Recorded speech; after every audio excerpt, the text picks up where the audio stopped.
여러분 안녕하세요. 모두의 부동산입니다. 제가 얼마 전에 과천 푸르지오 벨라르테 천약 분석 영상을 올렸었죠. 아주 많은 분들이 관심을 가지고 계시더라고요.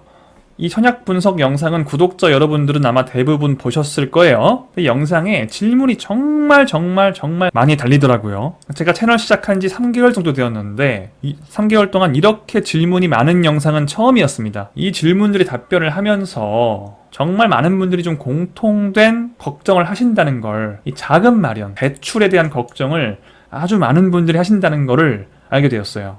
너무 많은 분들이 걱정을 많이 하시는 것 같아서 아예 영상을 따로 만들어서 올려드리려고 해요. 이 99타입에 대한 질문이 주류를 이뤄요. 자, 하나씩 보면 99타입 중도금 대출 안 되는데 그러면 계약금 플러스 중도금, 현금 다 있어야 되는 거 아니냐? 7.5억 원. 이거 어떻게 마련해요? 다음에 이것도 비슷한 건데 9억 넘는 주택은 99타입은 대출 20% 아닌가요? 9억 원 이하까지는 40%인데 9억 원 넘어가면 20% 아닌가요? 어떡하나요? 그 다음에 입주 시에 시세가 15억이 넘어서 그 잔금 치를 때 대출하는데 주담대가 아예 안 나오면 어떡하냐? 이런 주로 대출 관련된 질문들이 많죠.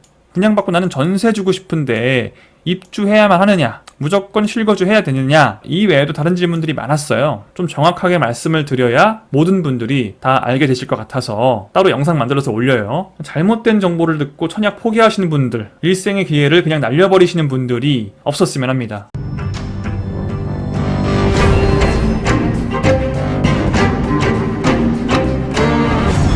자, 일단 지난 시간에 과천에 살지 않아도 가점이 낮아도 유주택이어도 모두 당첨 가능성이 있다는 말씀 드렸고, 또 뭐 입지는 이렇고 주변 시세가 이래 해서 분양가 대비해서 시세 차익이 8사 기준 5억 정도 나온다라는 내용으로 말씀드렸죠. 입지나 프리미엄 천약 상세 내용 자세히 알고 싶으신 분들은 제가 댓글에 링크를 달아놓을 테니까 본 영상, 천약 분석 영상을 보고 오세요. 지금 여러분이 보시고 있는 영상은 이 영상에서 많이 나온 질문들을 모아서 답변해드리는 그런 영상이에요. 자, 먼저 가장 많이 나온 질문. 이게 정말 많더라고요. 99타입. 자꾸 99타입을 질문해 주시는 이유는 99타입만이 1주택자나 그다음에 가점 낮으신 분, 가점은 20점, 30점 이러신 분들은 99타입 말고는 당첨이 불가능하다고 제가 말씀을 드렸었죠. 그러니까 84, 59 이런 거 넣어봤자 절대 당첨이 될 수가 없습니다. 가점 100%이기 때문에 가점 낮으신 분들 1주택자는 무조건 추첨으로 들어가요. 그래서 이런 것들은 들어갈 수가 없고 99타입만 청약할 수 있는데 이 과천 푸르지오 벨라르테는 99타입이 거의 40%라 물량이 많은 편이다. 다행이다 라는 말씀을 드렸었죠. 그래서 그러다 보니까 이 타입에 대한 질문들이 많이 올라오는 거죠. 자, 99타입은 분양가가 9억이 넘어서 중도금 대출이 안 돼요. 이거 모르시는 분들도 계셨죠. 이건 이번 기회에 알아두시고요. 9억 원이 넘어가면은 중도금 대출이 안 됩니다. 9억 1원이 돼도 중도금 대출이 안 되는 거예요. 과천 벨라르테도 99타입만큼은 중도금 대출이 안 돼요. 그러면 계약금이 20%고 중도금 60%, 잔금 20인데 계약금 20, 중도금 60, 총 80%를 내가 납부를 해야 되는 거 아니냐. 이런 얘기를 어디서 듣고 오신 거죠. 이걸 계산해보면 지금 99타입이 분양가가 9.4억이라 이거의 80%인 7.5억을 현금으로 가지고 있어야 청약을 하는 의미가 있는 게 아니냐 라는 질문을 주시는 거예요. 원론적으로 맞는 말이죠. 중도금 대출이 안 되니까 계약금, 중도금 내가 내고 잔금 20%만 대출 받아서 주택담보대출로 이거밖에 대출 안 되네? 이게 사실 원론적으로는 맞는데 실제로 어떤지 볼게요. 자, 보시면 99타입 분양가는 15층 이상이 9.4억 원이에요. 여기죠. 이 위에 있는 것들은 저층이고 9억 4천만 원 정도죠. 이거의 80%면 7.5억입니다. 자, 원칙적으로는 7.5억이 맞죠. 중도금 대출이 안 되면 이 중도금 60% 6번 다 계약금 다 내고 이것만 대출하는 거니까. 그런데 실제로는 건설사에서 중도금 연체를 허용을 합니다. 보통 2회 또는 3회까지 허용을 해요. 그러니까 중도금 6번이 있잖아요. 이 중에 2번 정도를 내지 않아도 계약 해지는 하지 않는다는 거예요. 요때까지 2번 정도 연체를 하면 계약 해지까지는 가지 않는다는 거예요. 또 건설사들도 이걸 좋아합니다, 사실. 왜냐면 상식적으로 7.5억을 현금으로 마련할 수 있는 사람이 얼마나 있겠습니까? 이거 다주택자도 불가능해요. 집 10채, 20채 있는 분들이라고 해서 7.5억이 현금으로 있을까요? 보통 없습니다. 그래서 중도금을 연체하더라도 굳이 이걸 뭐 계약을 해지하고 이러면 청약이 안 들어오거든요. 보시면은 뭐 자금 조달이 어려운 실수요자들을 위해서 꼼수로 건설사에서 마치 연체를 했는데 그냥 연체료를 받는 거예요. 대출처럼. 중도금 대출이 안 되는 주택을 중도금 연체를 허용함으로써 마치 일종의 대출 같은 개념이 되는 거죠. 그냥 중도금 연체하고 내지 않고, 연체를 하면은 뭐 5.5%에서 한 7% 정도의 이자가 붙어요. 시세보다는 훨씬 높은 이자지만 이 주택을 분양받았을 때 보통 시세 차익이 뭐 4억에서 5억 정도 하니까, 그러다 보니까 사실 분양받은 사람 입장에서는 이자가 그렇게 무섭지 않죠. 연체 이자가 그렇게 무섭지 않기 때문에 그냥 연체 2번 하고 나중에 시세 차익이 발생을 하니 충분히 커버가 된다 라는 계산으로, 굳이 벨라르테뿐만이 아니고 강남이나 이런 서울권이나 과천 이런 좀 분양가가 높은 곳들은 이런 방법을 많이 씁니다. 예를 들어서 방배 그랑자이가 분양을 할 때도 중도금 4회에서 6회차까지는 연체를 가능하게 해줬어요. 아예 공식적으로. 이렇게 아예 대놓고 얘기하는 경우는 많지 않은데, 굳이 이렇게 대놓고 얘기하지 않아도 2번 정도를 허용해주지 않는 건설사는 없어요. 중도금이라는 거의 성격상 법원에서도 3번 이상 연체하지 않았으면 계약 해지는 부당하다고 내린 판결도 있고요. 그러다 보니까 그냥 불문율처럼 이제 대출처럼 사용하고 있는 거죠. 자, 그럼 여기서 이 5회, 6회 2번 연체를 했다고 했을 때 총 20%를 연체할 수 있는 거죠. 즉, 그래서 여러분은 이 계약금 20% 그리고 4회까지 중도금을 내시고 이 2번 정도는 연체를 하셔도 이 잔금 시에 주택담보대출을 받는 데는 무리가 없습니다. 그렇게 해서 잔금대출 40% 받으면 이 중에 20%는 잔금 내고요. 이게 뭐 잔금대출이 아니고 주택담보대출이죠. 주택을 담보로 대출하는, 요거 20% 내고 요것도 20% 안 낸 거 내면 되겠죠. 그럼 여러분이 준비해야 되는 건 어디까지냐, 여기까지라는 거죠. 계약금 20%와 중도금 40%, 총 60%가 되는 거예요. 20%에 40% 해서 60%면 얼마예요? 5.6억 원입니다. 9.4억 원에 60% 5.6억, 5억 6천만 원이죠. 이거를 뭐 꼭 이렇게 마지막에 2번이 아니더라도 적당히 뭐 4회, 5회를 연체한다거나 이런 식으로 유도리 있게 해서 이 마지막 6회 중도금 내는 날 있죠. 이날까지 4번을 내도록 하세요. 웬만하면 초반 1, 2, 3회까지는 내시는 게 좋습니다. 4, 5회를 연체를 하시든 5, 6회 이렇게 연체를 하시든 2회까지만, 나중에 건설사에서 3회까지 괜찮습니다 라고 할 수도 있어요. 그러면은 4, 5, 6회를 연체하면 되겠죠. 그런 얘기가 없으면 2회까지만 연체를 하면 5.6억은 여러분이 마련하셔야 되고, 이게 언제까지? 2022년 6월 15일 마지막 중도금 내는 날짜까지예요. 원칙적으로는 7.5억 원을 마련해야 되는 것이 맞는데, 틀린 얘기가 아닌데, 실제로 우리는 실제가 중요하죠. 우리 부동산을 이론 배우려고 하는 게 아니죠. 실제로 우리가 돈을 투자하고 돈을 버는 지금 그런 얘기를 하는 건데, 실제로는 5.6억 원을 2년 후인, 지금으로부터 약 2년 후인 22년 6월 15일까지 마련을 하면 연체로 인한 연체료는 뭐 이자 한 5.5%에서 7% 사이 이 정도 발생하는 것 말고는 딱히 문제는 없다. 자, 그런데 이 5.6억 원은 작은 돈이냐? 그럼 아주 큰 돈이죠. 이게 현금으로 5.6억 있는 사람이 얼마나 있습니까? 저도 없습니다. 특히 부동산 하는 사람들이 현금으로 5.6억 가지고 있다는 것 자체가 현명한 게 아니잖아요. 그러면 이 5.6억 원을 마련하기 위해서 우리가 뭘 포기할 수 있는지를 한번 따져보셔야 돼요. 일단 신용대출이 있겠죠. 그리고 또 뭐 적금 같은 거 드시는 분들, 적금 자체를 추천드리지 않습니다만 혹시 있으시다면 적금을 깨시던지 아니면 그 적금으로 예금 담보 대출을 받으실 수 있겠죠. 웬만하면 적금은 깨세요. 필요 없는 겁니다. 적금. 다음에 제일 좋은 게 뭐냐면, 전세에서 월세로 전환을 하시게 되면, 여러분 만약에 내가 뭐 4억짜리 전세에 살고 있다, 이거를 월세로 전환을 하는 거예요. 작은 집으로 그냥. 여러분 지금 시세 차익 6억짜리 집에 들어가시는 거예요. 당첨되시면 6억 원을 버신다는 거죠. 6억 버는데 이 정도는 해야죠. 이 정도는 해야지 얻는 게 있는 겁니다. 월세 보증금 3천만 원짜리로 가면 3억 7천이 발생을 하죠. 차액이. 이 3억 7천을 여기 보태는 거죠. 그러면서 몇 년간 월세를 내겠죠. 월세를 내겠지만 한 달에 뭐 100만 원 낸다고 해도 3년 내도 3,600입니다, 여러분. 이 3,600만 원은 이 6억 원에 비하면 너무나 미비한 돈이에요. 과감하게 포기하시고 전세에서 월세로 가세요. 이게 가장 보통 좋아요, 이 방법이. 이거는 지금 하실 필요가 없고 당첨되시면 이행하시면 되는 거니까. 재산 처분, 차 좋은 거 타시나요? 파십시오. 파시고 아반떼 타세요. 아니면 앞으로 뭐 별로 오를 가능성 없는 구축 가지고 있다? 파십시오. 파시고 뭐 전세 들어가시던지 월세 들어가시면 되잖아요.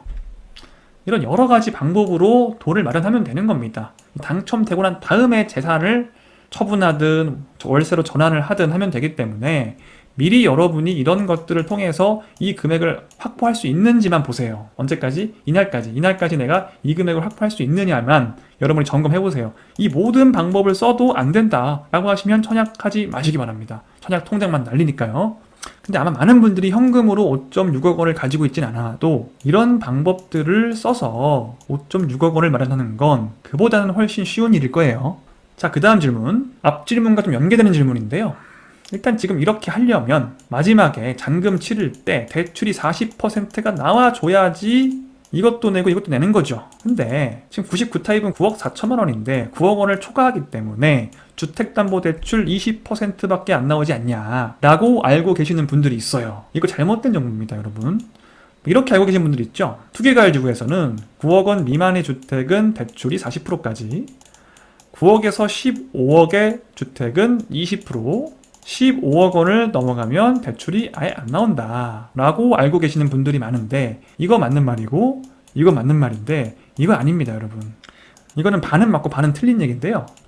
지금 반도 안 맞아요. 사실은 틀린 얘기예요. 뭐냐면, 그러니까 9억 원을 초과하는 금액에 대해서만 20%인 거예요. 9억 원을 초과하는 금액. 지금 9.4억 원이면 9억 원을 초과하는 금액이 얼마예요? 9억 원을 초과하는 금액. 초과하는 금액은 0.4억 원, 4천만 원이죠. 이 4천만 원에만 20%를 적용한다 라는 겁니다. 9억 원까지는, 9.4억 원 중에서 9억 원까지는 그대로 40%인 거예요. 그러니까 아주 이 작은 금액에만 20%가 적용이 된다는 겁니다. 계산을 해보면 9억 원까지는 40%니까 3.6억 원이에요. 9억 원에 0.4 곱해서 3.6억 원. 다음에 이 초과하는 금액 4천만 원엔 20%니까 0.2 곱하면 800만 원 나옵니다. 3억 6천만 원에 800만 원이니까 총 3억 6,800만 원이죠. 이거 두 개 더해서 3억 6,800만 원 대출이 된다. 3억 6,800만 원을 분양가와 비교를 해보면 분양가 9.4억 원과 비교를 하면 39.1%가 주택담보대출이 되는 거예요. 이건 거의 사실상 40%와 큰 차이가 없죠. 0.9%의 차이가 나긴 하는데 거의 차이가 없습니다. 그래서 20%라는 거는 잘못된 거고 40%까지는 안 나오지만 39.1%는 나온다. 이건 잘못된 거죠. 그러니까 이런 얘기를 하시는 유튜버가 있으면 구독 해제하세요. 1도 모르는 사람입니다. 자, 그리고 이제 이 다음 질문과 연계되는 내용인데, 사실 이보다 더 많이 대출될 가능성이 큽니다. 이 금액 3억 6,800만 원보다 더 많이 대출될 가능성이 매우 커요. 왜 그러냐? 다음 질문에서 볼게요. 자, 이런 질문 하시는 분들이 있어요. 입주 시 아파트 시세가 15억 원이 넘어서 주택담보대출이 아예 하나도 안 나오면 어떡하나요? 완전 망하는 거 아닙니까? 네, 이런 상황이 실제로 발생하면 망합니다. 대출 안 나오면 망하죠. 큰일 나죠. 자, 일단 15억 원이 정말로 넘으면 대출이 안 나오는 건 맞습니다. KB 시세 기준으로 우리 입주 시에 대출 받을 때는 분양가 기준으로 하는 게 아니고요. KB 시세 기준으로 대출해 주는 거예요. 왜? 보통 KB 시세가 분양가보다 높아요, 낮아요? 대부분 높죠. 보통 분양가가 시세보다 싸기 때문에, 특히 이런 곳은 지금 벨라르테 같은 경우에는 분양가 상한제 때문에 분양가가 시세보다 훨씬 싸죠. 지금 99타입 같은 경우에는 실제 시세는 15억까지 갈 수도 있어요. 그럼 KB 시세가 15억 이상으로 등재되면 대출 불가되느냐? 맞습니다. 맞는데, 자, 다행인 부분이 뭐냐? 여긴 지금 전매 제한 단지예요. 자, 얼마나 전매 제한이냐? 10년 동안 전매 제한입니다. 전매 제한이라는 말은 거래를 할 수 없다는 거죠. 매도를 할 수 없다는 거예요. 분양권을. 이 KB 시세는 거래가 있어야 발생을 하는 거예요. 거래가 없으면 KB 시세도 없습니다. 어떤 아파트는 전매 제한 걸려 있는데 KB 시세 있던데요. 그런 건 재건축, 재개발 아파트. 재건축, 재개발은 전매 제한이어도, 분양권은 전매 제한이어도 입주권은 거래하죠. 원래 조합원들 물건. 입주권은 거래하기 때문에 시세가 있죠. 거기는. 그래서 그 시세를 바탕으로 산정을 해서 대출을 해줘요. 근데 이 과천 푸르지오 벨라르테는 재건축도 아니요, 재개발도 아니기 때문에 입주권 거래 이런 것도 없다고요. 없기 때문에 은행 입장에서 뭘 근거로 대출을 해주느냐. 은행이 선택할 수 있는 건 중도금을 기준으로 대출해 줄 수가 있습니다. 두 번째는 감정기관에 의뢰를 해요. 의뢰를 하면 감정기관에서 감정을 해줘요. 이 감정가를 바탕으로 시세를, KB세는 아니지만 이걸로 이제 시세를 잡아서 대출해 줍니다. 이 두 가지 방법이 있어요. 중도금을 기준으로, 이걸 중도금을 시세와 같다고 보고 대출해 주는 방법이 있고, 감정기관에 의뢰를 해서 감정가를 산출해서 대출해주는 방법이 있어요. 감정기관은 전매 제한 걸린 거래도 없는 곳을 어떻게 감정을 하냐. 보통 주변 시세를 바탕으로 계산을 합니다. 근데 문제는 이 지식정보타운, 벨라르테가 분양하는 지식정보타운은 주변 시세라는 것 자체가 없죠. 이 지식정보타운에 지금 거래되고 있는 아파트들이 없으니까 앞으로도 없을 거고, 작년에 분양한 과천 제이드자이나 앞으로 분양하는 4구역, 1구역 이런 것들도 천매지 않다 걸릴 거잖아요. 10년 동안. 그러면 시세라는 게 존재를 하질 않아요. 일단. 자, 그럼 멀리 갑니다. 그래서 800m 위로 가면 레미안 슈르라는 아파트가 있어요. 여기는 99 타입은 없고 84 타입이 있는데 이 84 타입을 99 타입으로 이렇게 환산을 해보면 약 15억 정도의 시세를 형성하고 있습니다. 어이구, 그러면은 재수없게 15억 이상으로 측정될 수도 있겠네요. 감정가가. 자, 그렇지 않은 게, 자, 일단 비역세권이에요. 벨라르테는. 소각장 문제도 있죠. 그럼 이런 거 다 들어갑니다. 그래서 이보다 낮게 측정을 할 거예요. 이걸 이 사람들이 꼭 고려하지 않을 수도 있잖아요. 반드시 고려할 겁니다. 왜냐, 이 감정기관은 15억 이하로 감정가를 내고 싶어 하니까요. 왜? 은행이 그걸 원하니까. 자, 은행의 목적은 뭡니까? 여러분들께 은행은 대출을 많이 해주고 싶어 할까요? 적게 해주고 싶어 할까요? 여러분, 은행원들은 대출 많이 해주면 실적도 올라갑니다. 이 대출이 실적이에요. 최대 실적이에요. 거의 은행원들의 최대 실적이 이 대출이에요. 그 은행은 뭐예요? 은행은 대출을 많이 해줘야 먹고 살고 실적이 올라간다는 거죠. 당연히 이 감정기관에 애초에 맡기는 것 자체가 대출을 많이 해주려고 감정을 맡기는 거라고요. 그럼 이 감정기관이 멍청하게 15억 이상으로 감정가를 때려서 은행에 대출을 아예 못하게 만들어버리면 이 감정기관은 일을 할 수가 없겠죠. 아주 이 감정사가 미치면 나올 수도 있어요. 15억 이상이. 그러면 은행은 이 감정가로 하지 않고 다른 선택, 중도금 기준으로, 중도금이 아니고 분양가 기준이죠. 이걸 잘못했네요. 분양가 기준으로 대출해 줄 거예요. 만약에 강남, 청담동 이런 곳처럼 주변 시세가 정말 25억, 30억 하는 곳들은 15억 이하로 감정하지는 못하죠. 이건 그렇게 할 수는 없습니다. 하지만 대충 시세가 이 언저리에 있으면 절대로 15억 이상으로 감정을 하진 않아요. 감정을 한다고 해도 분양가로 하면 되죠.